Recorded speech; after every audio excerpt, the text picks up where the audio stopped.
Good afternoon, and thank you so much for being here.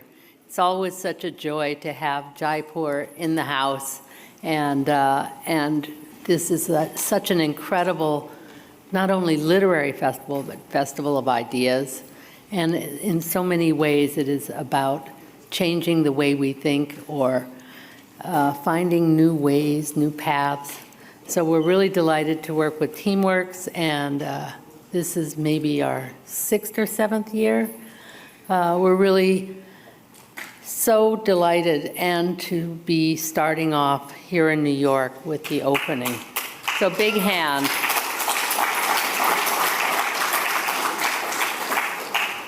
Needless to say, the Asia Society is honored to work together. I think Jaipur and the Literary Festival and the Asia Society share the same mission, which is to build understanding, to find new pathways of connecting, and it feels like it's more important than ever.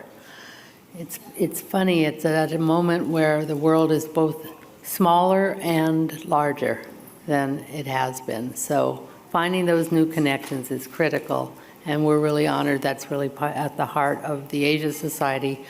I do hope you will check out some of the programs that we have coming up. And I want to particularly mention the Benji Brigade on September 29th, which has been a labor of love with Arun Shivdasani, who is right here, and thinking about bringing 3 women who are incredible visionaries in the filmmaking world in conversation. And they really are the ones who erase different kinds of borders. So I hope you'll be here with us. It's now my honor to invite Suraj to Dhingra to be up here with us. He's been a stalwart team member and has been an inspiration. Suraj.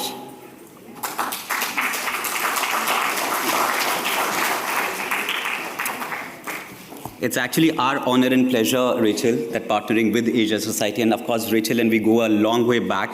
Of course, it's been 6 years that we've been partnering with Asia Society. It's the 8th edition of JLF New York, but I hope it's not just 6 years. We go next 60 years together, at least, with JLF and Asia Society, and many more initiatives. Thank you very much for being a great partner. Thank you, Rachel, and thank you, Asia Society.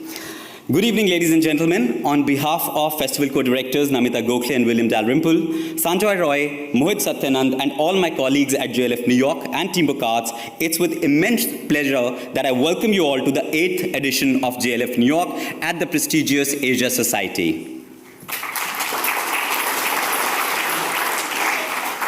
This partnership presents JLF and the Asia Society represents not only the convergence of 2 iconic cultural institutions, but also the celebration of the vibrant dialogue between the East and the West, the past and the present, and the local and the global. Thank you, Rachel, once again for a fantastic partner, host, and a dear friend.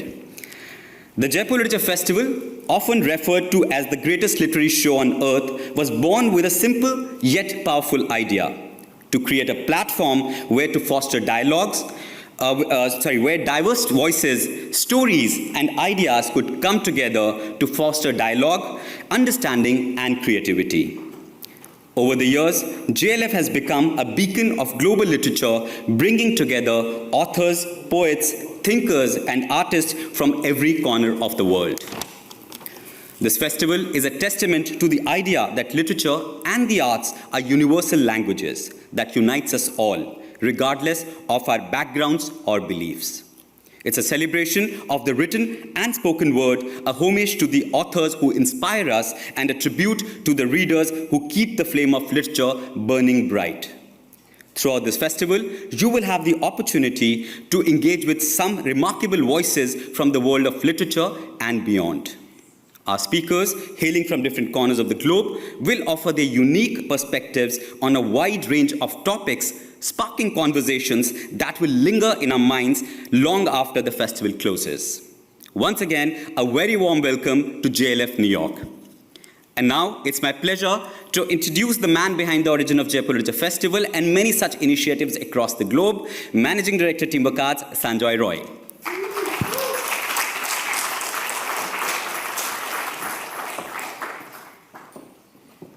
Thank you, Suraj. Thank you, Rachel. Welcome, everybody.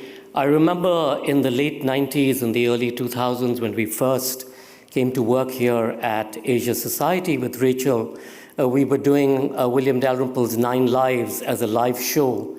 And many of the artists who were coming out of, I think, Afghanistan at that point of time had names that matched people on the black list here at Homeland Security.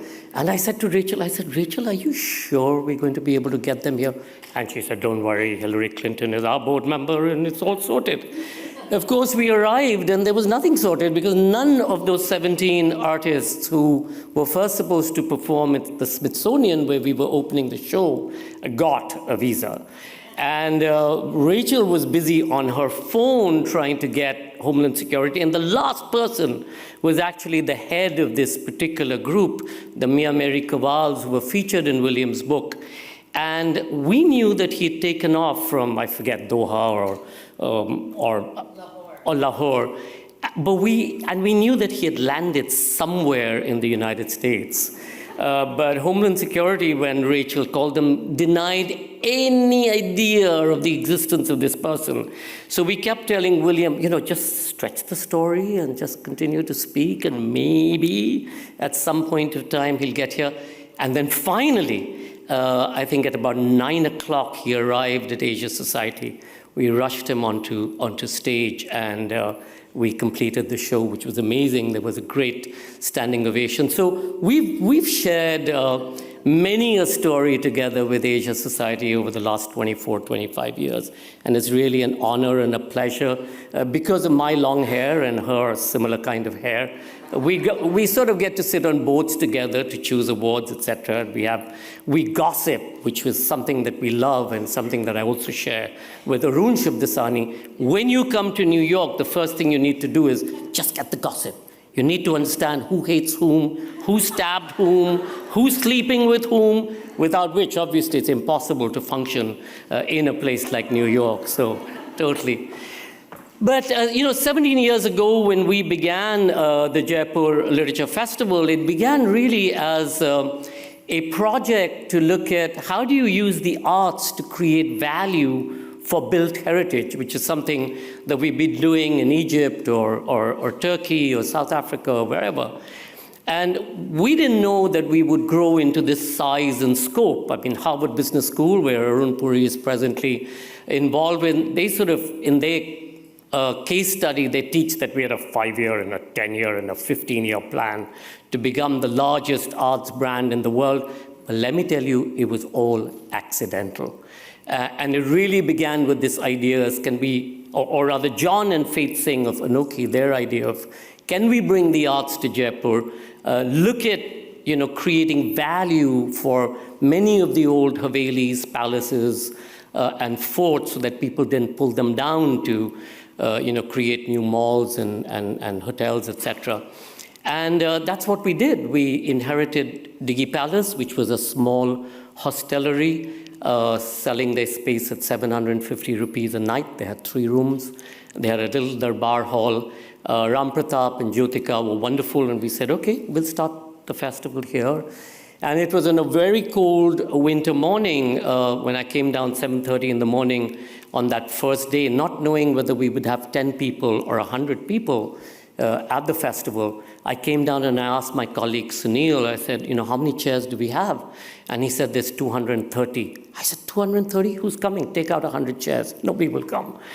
But people did come. I mean, people came in their thousands, and in the first year we had 7,000, and second year 15, and then 30,000. And it was in the 4th year where, we started becoming a somewhat controversial, not because of what we did, primarily because of our wonderful authors who write not necessarily to entertain, but really because they have a volition to put their stories down. And we received an email from Deepak Chopra saying, would you consider inviting Oprah Winfrey to the festival? And I'm like, would we consider? Let me think about it. I'll get back to you, don't worry. Of course, we invited Oprah Winfrey, and with Oprah Winfrey came all of America, certainly all of Texas. And I remember standing in that line and asking a couple of elderly ladies, I said, what brings you here? And said, Oprah Winfrey. I said, but why would you come down all the way to India? And they said, because we have no access there to Oprah. And since then, the festival has grown and grown and grown. Pre-COVID, we had about 500,000 people coming through our doors over our 5-day festival. And we were not being able to cope. And our colleague Sharupa, who's our producer of the main festival, she was intent that we reduce it by 100,000 people every year because we were losing so much of money. And my co-partner, Mohit, kept saying, how long can we sustain this, just subsidizing more and more people coming through the door because we were free. As it happened, COVID arrived, and then it went to zero. But for us, it was a great opportunity because while we were always live and online, we weren't doing things specifically for the world outside. So in India, we shut down on the 20th of March, and on the 24th or 23rd of March, and on the 4th of April, we went live with a new series called JLF's Brave New World, because many of our partner institutions across the world said to us, is there a way that you can carry a series so that we can share the progress on COVID and the research that's happening so everybody can leapfrog? And so that's how we started. And we followed it up with a series called JLF's Words Are Bridges to look at translation. And we were doing this from home. We didn't have access to our offices, our design studios, our video edit studios. And we had no idea who was watching. And I kept telling our marketing folks, I said, we're doing this 6 times a week. Who's watching? But when the first season finished, we realized that 4.5 million people did watch one or the other episode. And then we went live for the main festival in 2021, which we shot. We created a 3D program online, so you landed on our landing page at Digi Palace. We traveled through that. But we also shot some of our introductions against the palaces and forts to give you a sense of the outside coming in. At the end of that year, about 22 million people were viewing JLF online. And it was a whole new world for us because we didn't know who these people were. The statistics showed us that internationally, while the USA and UK were still number 1 and 2 in terms of audiences who were watching what we were doing, 3 and 4 was China and Germany. 5 was Indonesia, where Rachel has just come back from. 6 was Uzbekistan. Uzbekistan, I had no idea. I kept telling our guys, they're coming to watch porn, they can't go directly. They're just logging in to do that. Today, of course, we have about 27 million people who watch us. We have 300 million people who engage with us. We have 2 cities from Saudi Arabia in our top 10 cities of places that people come online to watch. We have Japan as one of the big places from where we get people watching us. So this, in many ways, has accidentally, and not necessarily because of what we do, but really accidentally created a phenomena. And we're delighted that more and more people across the world are happy to look at considered knowledge as opposed to just WhatsApp or Google or Wikipedia. And the reason why we set up the Jaipur Literature Festival, and many of the festivals, we do about 30-odd festivals in 19 countries and 72 cities across the world annually. Much of the work that we do is, can we focus on young people? Can we get considered information out to them? Because we know that ignorance is one of the main reasons why we other people. Ignorance is one of the main reasons why you have so much of hatred. You have people shooting each other, and what we are seeing in Israel and Palestine and Russia and Ukraine and Darfur and the lost wars, forgotten wars of Afghanistan. And we thought that if we were able to get considered information out to people, especially young people, perhaps they'll be able to look at the world somewhat differently. And in doing so, push back on the hatred that we see around us. And by pushing back on the hatred, maybe it'll make some kind of dent on the violence that's overcome all of us. And remember, it doesn't matter how far that violence is. Palestine may be very far from here, or Ukraine or Darfur, but violence comes back to revisit all of us, and bite us in the butt. You folks in America know that. You have shootings pretty much, monthly, if not weekly, if not daily. And it's something that we have to take control of if we have to make any difference to the earth, which is the only home that we all inhabit and know. I did this in Houston. I said, if you all sort of humor me for a second, close your eyes, and just imagine what it is. What's the first image that comes to you when you think of home? Just for a second.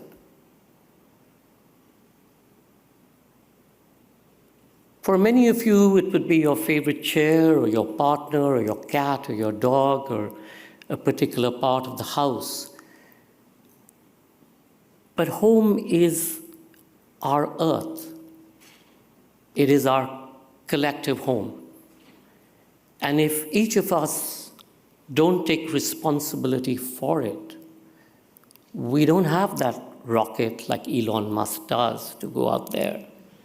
This is the only planet we know. And if we have to continue to inhabit it, the earth will go on with or without us, as it has over millennia. The human race willingly is marching towards extinction in the way that we are treating our planet. So each of us has a responsibility to make a difference. Small things, saving water, putting your lights off, understanding how you use energy, the way we treat each other, the empathy that's required. That's what we need to do. And I hope each of you will go back with that at the end of today and tomorrow and day after. So thank you all for joining us here at JLF USA in JLF, New York, the 8th edition. We're here to stay. You can't get rid of us. We'll be back each year. For those of you who'd like to come to JLF Boulder or Seattle or North Carolina or back home to any of our festivals, please do so. Parul, our colleague, and Sharupa and Suraj are all here in hand to help you figure out which festival may work for you. We look forward to welcoming you there. Have a wonderful festival. Thank you so much.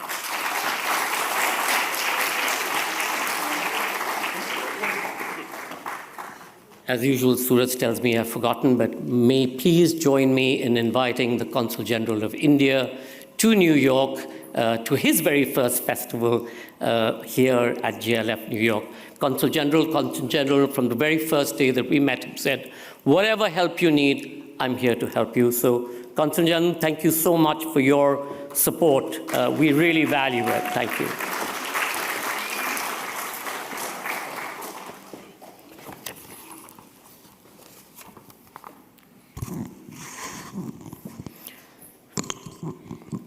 Honorable Member of Parliament Dr. Shashi Tharoor, Mr. Sanjoy Roy, Mr. Suraj Dhingra, Director, Asia Society, our host today, Ms. Rachel Cooper, distinguished literary luminaries, ladies and gentlemen, a very good afternoon and namaskar.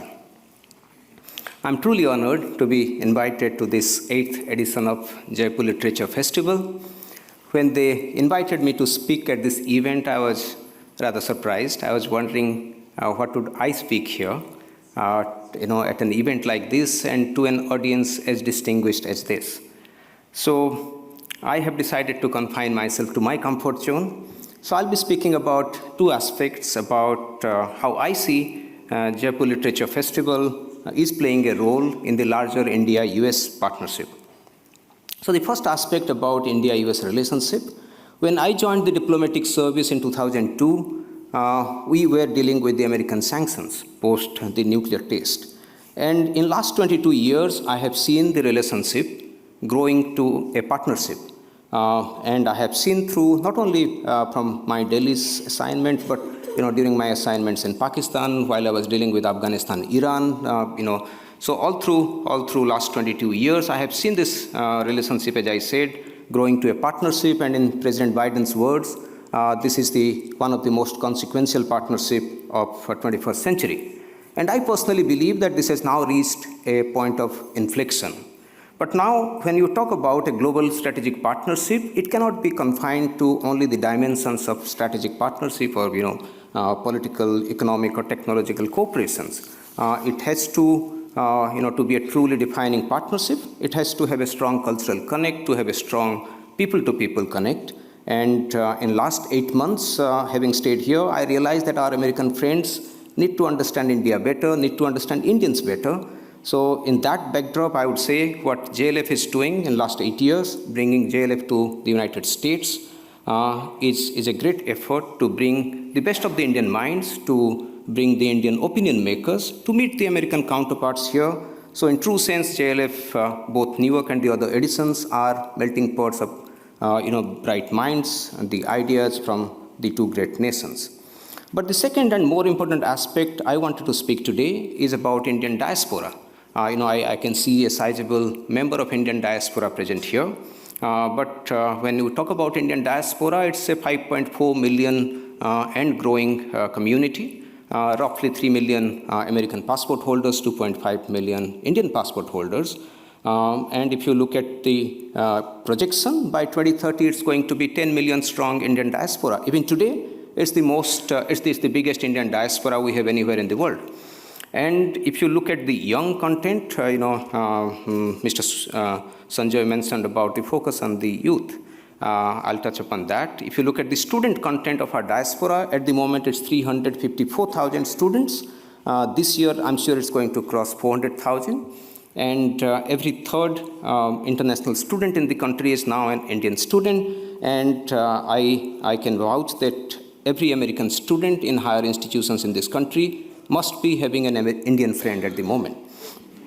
And now, when we talk about Indian diaspora, I'm not talking about the first generation Indian diaspora, not even the second generation. I'm talking about the third generation Indian diaspora who are coming up here with the blend of Indian and American culture. And as you know, the first generation of Indian diaspora came here primarily for economic success, which they quickly achieved. But now, when you look at our achievement, our community has broken all glass ceilings, whether in the world of business, in the world of healthcare, governance, global governance, or even politics. Now recently, Boston Consultancy Group prepared a report for Indian diaspora. We released the report 2 months back in the Indian Consulate. And the report is titled Small Community, Big Impact, Boundless Horizon. So the report is talking about the contribution of Indian diaspora in the United States. To sum it up, it's basically talking about our contribution in 6 different verticals. To sum it up in a way that we are net givers, and the Indians have tremendously contributed to the nation building of this country.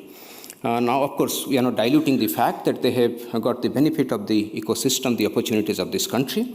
But coming to the 6th vertical, I would focus on the cultural vertical, about our impact in the cultural sphere in this country. I'll just read a few statistics for your attention. So, since 2015, more than 10 prestigious awards from Oscar to Golden Globe to Grammy are owned by Indian diaspora members. 3% of all journalists, I saw Sri Srinivasan and many others, 3% of all journalists are of Indian origin. 22,000 full-time faculty members are from Indian origin, and that includes leadership position in 35 out of top 50 colleges. 6,000 restaurants in this country serve Indian cuisine, and that includes 3% Michelin Guide restaurants. And 10% Americans practice yoga as on 2023, 36,000 yoga studios, and almost all the YMCAs have a yoga session as we speak. So, in last 8 years, 96 Indian movies have made collectively $340 million in North America. And since 2000, Dr. Tharoor would find it of interest, 28 of 34 Scripps National Spelling Bee championships are owned by India.